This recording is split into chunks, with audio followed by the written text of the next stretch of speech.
పశ్చిమాసియాలో యుద్ధ మేఘాలు కమ్ముకున్న వేళ ప్రపంచం చూపు ఇప్పుడు పాకిస్తాన్ ఫీల్డ్ మార్షల్ ఆసిమ్ మునీర్ పర్యటనపైనే ఉంది. ఏప్రిల్ 15న ఇరాన్ చేరుకున్న మునీర్ టెహ్రాన్లోని అత్యున్నత స్థాయి నాయకత్వంతో గంటల తరబడి చర్చలు జరిపారు. ఇరాన్ అణు కార్యక్రమం విషయంలో నెలకొన్న ప్రతిష్టంభనను తొలగించడమే లక్ష్యంగా ఈ పర్యటన సాగింది. అమెరికా పంపిన ఒక రహస్య ఆఫర్ ని మునీర్ ఇప్పటికే చాలా సీక్రెట్ గా ఇరాన్ కు వివరించినట్టు సమాచారం. ఇక్కడి చర్చలు ముగిసిన వెంటనే ఆయన నేరుగా వాషింగ్టన్ వెళ్లనున్నారు. ఇరాన్ పంపిన సందేశాన్ని ట్రంప్ కు చేరవేసి ఇరు దేశాల మధ్య రెండో విడత చర్చలను పట్టాలెక్కించటం మునీర్ ముందున్న అసలు సవాలు. అగ్రరాజ్యం అమెరికా, ఇటు పంతం వీడని ఇరాన్ మధ్య పాకిస్తాన్ ఇప్పుడు ఒక వంతెనల కొరియర్ బాయ్ సర్వీస్ గా మారింది. ఇస్లామాబాద్ లో జరిగిన మొదటి విడత చర్చలు విఫలమైన తర్వాత యుద్ధం తప్పదన్న సంకేతాలు వెలువడ్డాయి. ఈ నేపథ్యంలో ఆసిమ్ మునీర్ చేపట్టిన ఈ మధ్యవర్తిత్వ ప్రయత్నం పశ్చిమాసియాలో శాంతి నెలకొల్పడానికి జరుగుతున్న ఆఖరి పోరాటంగా విశ్లేషకులు భావిస్తున్నారు. ట్రంప్ కూడా పాకిస్తాన్ వేదికగా మరోసారి చర్చలు జరపడానికి సుముఖత వ్యక్తం చేయటం ఈ పర్యటనకు ప్రాధాన్యతను పెంచింది. ప్రాంతీయ స్థిరత్వం కోసం పాక్ చేస్తున్న ఈ ప్రయత్నాలని ఇరాన్ విదేశాంగ మంత్రి అరాగ్చి కూడా ప్రశంసించారు.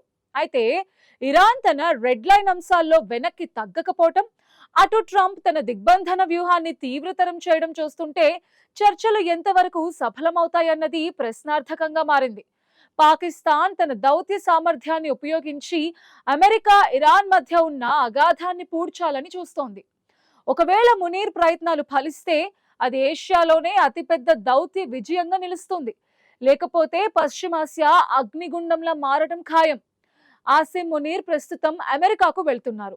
అమెరికాలో అడుగుపెట్టిన తరువాత వెలువడే ప్రకటన కోసం యావత్ ప్రపంచం ఎదురు చూస్తోంది. అమెరికా, ఇరాన్ మధ్య ఉన్న అతిపెద్ద వివాదం యురేనియం. ఇరాన్ వద్ద ఉన్న 440 కిలోల అత్యంత స్వచ్ఛమైన యురేనియం నిల్వలే ఇప్పుడు ప్రపంచ దేశాల నిద్రను చెడగొడుతున్నాయి. అంతర్జాతీయ అణుశక్తి సంస్థ నివేదిక ప్రకారం ఇరాన్ ఇప్పటికే 60% స్వచ్ఛత వరకు యురేనియంను శుద్ధి చేసింది. దీనిని 90% స్వచ్ఛతకు చేర్చి అణ్వాయుధాలు తయారు చేయడానికి కేవలం ఒక చిన్న అడుగు దూరం మాత్రమే ఉంది. ఇరాన్ గనుక తలుచుకుంటే ప్రస్తుతం ఉన్న నిల్వలతో ఏకంగా 10 అణ్వాయుధాలను తయారు చేయగలదని IAEA డైరెక్టర్ జనరల్ రఫేల్ గ్రోసీ సంచలన హెచ్చరికలు చేశారు. ఈ నిల్వలను వేరే దేశానికి తరలించాలా లేక వాటి శుద్ధి స్థాయిని తగ్గించాలా అనే విషయంలో అమెరికా, ఇరాన్ల మధ్య ఏకాభిప్రాయం కుదరడం లేదు. అంతేకాకుండా ఇరాన్ తన అణుశుద్ధి ప్రక్రియను 5 ఏళ్ల పాటు ఆపాలని అమెరికా డిమాండ్ చేస్తుంటే ఇరాన్ మాత్రం ఇందుకు సస్సేమిరా అంటోంది. ఈ విభేదాలను పరిష్కరించే బాధ్యతను పాక్ సైన్యాధిపతి భుజాన వేసుకున్నారు. అటు లెబనాన్ లో కాల్పుల విరమణ ఒప్పందంలోకి ఇరాన్ను చేర్చడం వంటి అంశాలు కూడా చర్చల్లో కీలకంగా మారాయి. ఒకవేళ ఈ విడత చర్చలు కూడా విఫలమైతే ట్రంప్ తన సైనిక శక్తిని ఉపయోగించి ఇరాన్ అణు కేంద్రాలను ధ్వంసం చేసే ప్రమాదం ఉందని నిపుణులు హెచ్చరిస్తున్నారు. ఇరాన్ అణు కార్యక్రమం ఇప్పుడు ఒక టైం బాంబ్లా మారింది. దానిని నిర్వీర్యం చేయడమే మునీర్ వాషింగ్టన్ పర్యటన యొక్క ప్రధాన ఉద్దేశం. ఈ చర్చల ఫలితం ప్రపంచ దేశాల భవిష్యత్తుని నిర్ణయించబోతోంది. ఇరాన్ అణు కార్యక్రమాన్ని పూర్తిగా నిలిపివేయాలని అమెరికా పట్టుబడుతోంది. కానీ ఇరాన్ తన సార్వభౌమాధికారం, రక్షణ కోసం అణుశక్తి అవసరమని వాదిస్తోంది. ఈ రెండు పరస్పర విరుద్ధమైన వాదనల మధ్య మధ్యవర్తిత్వం చేయటం ఆసిమ్ మునీర్ కి కత్తి మీద సాము లాంటిదే. ఒకవేళ ఇరాన్ పట్టు వీడకపోతే ఇజ్రాయెల్ నేరుగా దాడులకు దిగే అవకాశం ఉంది. ఇది 3వ ప్రపంచ యుద్ధానికి దారితీయొచ్చు. అందుకే మునీర్ పర్యటనకు అంతర్జాతీయ సమాజం ఇంత ప్రాధాన్యతనిస్తోంది. యుద్ధం ద్వారా ఇరాన్ ను లొంగదీసుకోవటం అంత ఈజీ కాదని డొనాల్డ్ ట్రంప్ కు ఇప్పటికే అర్థమైనట్టు కనిపిస్తోంది. అందుకే ఆయన తన గేమ్ ప్లాన్ ని పూర్తిగా మార్చేశారు. సైనిక దాడుల కన్నా ఆర్థిక యుద్ధం ద్వారా ఇరాన్ ను దారికి తెచ్చుకోవాలని ట్రంప్ నిశ్చయించుకున్నారు. గత రాత్రి వైట్ హౌస్ లో డచ్ రాజు విలెమ్ అలెగ్జాండర్ తో జరిగిన ప్రైవేట్ డిన్నర్ లో ట్రంప్ ఇదే విషయాన్ని వెల్లడించారు. ఇరాన్ ఓడరేవులను, చమురు ఎగుమతులను పూర్తిగా దిగ్బంధించి ఆ దేశ ఆర్థిక మూలాలను దెబ్బతీయడమే తన తదుపరి వ్యూహమని ట్రంప్ స్పష్టం చేశారు. బ్యాంకులపై ఆంక్షలు విధించడం, నావికా దళం ద్వారా సముద్ర మార్గాలను మూసివేయడం వంటి చర్యల ద్వారా ఇరాన్ ని ఉక్కిరిబిక్కిరి చేయాలని ఆయన ప్లాన్ చేస్తున్నారు. అయితే ట్రంప్ అనుసరిస్తున్న ఈ దిగ్బంధన వ్యూహంపై మిత్ర దేశాల నుంచి మద్దతు లభించడం లేదు. ముఖ్యంగా డచ్ ప్రభుత్వం ఈ యుద్ధంలో అమెరికాకు సహకరించడానికి నిరాకరించింది.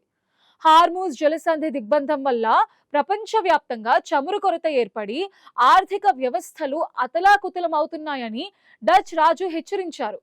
ముందుగా చర్చల ద్వారా సమస్యను పరిష్కరించుకోవాలని, యుద్ధం ముగిసిన తర్వాతే తదుపరి అడుగు వేయాలని ఆయన సూచించారు. మిత్ర దేశాల నుంచి సహాయం లభించకపోయినా ట్రంప్ మాత్రం తన ఆర్థిక యుద్ధాన్ని కొనసాగించాలని నిర్ణయించుకున్నారు. పాకిస్తాన్లో జరగబోయే రెండో విడత చర్చలు పట్టాలెక్కాలంటే ఇరాన్ పై ఆర్థిక ఒత్తిడి పెంచడమే ఏకైక మార్గమని ఆయన బలంగా నమ్ముతున్నారు. ఈ ఆర్థిక యుద్ధం ఇరాన్ను చర్చల వైపు నడిపిస్తుందా, లేక మరింత దూకుడుగా వ్యవహరించేలా చేస్తుందా అన్నది ఉత్కంఠగా ఉంది. ఇరాన్ ఇప్పటికే అంతర్జాతీయ ఆంక్షలను ఎదుర్కోవడంలో ఆరితేరిపోయింది. కాబట్టి ట్రంప్ కొత్తగా విధించబోయే ఆంక్షలు ఎంతవరకు ప్రభావం చూపుతాయో చూడాలంటున్నారు పరిశీలకులు. చమురు ఎగుమతులు నిలిచిపోతే ఇరాన్ ఆర్థిక వ్యవస్థ తీవ్రంగా దెబ్బతింటుంది.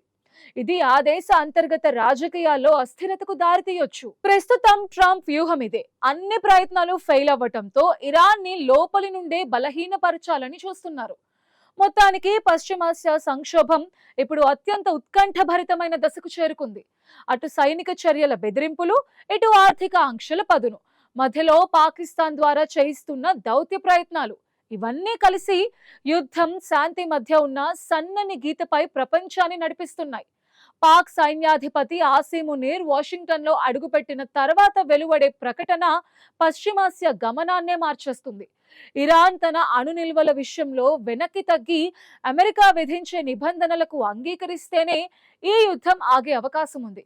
కానీ ఇరాన్ నాయకత్వం తన ఆత్మగౌరవం, అణు హక్కుల విషయంలో ఎక్కడా రాజీ పడేలా కనిపించడం లేదు. హార్మూజ్ జలసంధిపై పట్టు బిగిస్తూ అమెరికాకు సవాల్ విసురుతోంది.